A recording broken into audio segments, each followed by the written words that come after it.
Hi guys, welcome to our channel. ప్రియాపై పగ తీర్చుకున్న సంజన. బిగ్ బాస్ సీజన్ 9 ప్రారంభమైన మొదటి రోజు నుంచి హౌస్లో ఎవరి మధ్య పచ్చగడ్డి వేస్తే బగ్గుమంటుంది అంటే మొదటిగా కనిపించే పేర్లు 1 ప్రియా, 2 సంజన.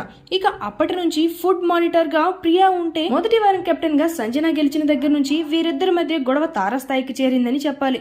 ఎక్కడా కూడా సంజనాన్ని రెస్పెక్ట్ చేస్తూ తన కెప్టెన్సీకి విలువ ఇవ్వట్లేదు అని భావించిన సంజన ఏదైతే సరైన సమయం దొరుకుతుందో అంటూ ఎదురు చూస్తున్న తనకి అదృష్టం కెప్టెన్సీ కంటెండర్ రూపంలో వచ్చింది. ఇక ఇలా వచ్చిన తన అవకాశాన్ని సరిగ్గా ఉపయోగించుకోవాలని మిగిలిన టెనెంట్స్ మొత్తాన్ని ఒప్పించి తన ఫుడ్ మానిటర్ గా ఉన్నప్పుడే మనం ఎవరం కూడా భరించలేకపోయాం. ప్రధానంగా టెనెంట్స్ గా ఉన్న మనం ఎక్స్ దగ్గర ఫుడ్ దగ్గర తను ఎలా బిహేవ్ చేసిందో బాగా చూసాం కదా. కాబట్టి తను కనుక కెప్టెన్ అయితే మనం ఎవరం కూడా ఈ హౌస్ లో సరిగా ఉండలేము. తన పొగరు గురించి అందరికీ తెలిసిందే కదా. కాబట్టి తను కెప్టెన్ అవటానికి నాకు ఇష్టం లేదంటూ మిగతా హౌస్ మేట్స్ అందరినీ ఒప్పించి ప్రియాను కెప్టెన్సీ కంటెండర్ రేస్ నుంచి తప్పించింది సంజన. ఇక అలా ప్రియాకు 2వ వారం కెప్టెన్ అయ్యేందుకు అవకాశాన్ని లేకుండా చేసింది సంజన. ఈ వీడియో మీకు నచ్చినట్లయితే లైక్ చేయండి, షేర్ చేయండి, సబ్స్క్రైబ్ చేయండి. Thanks for watching.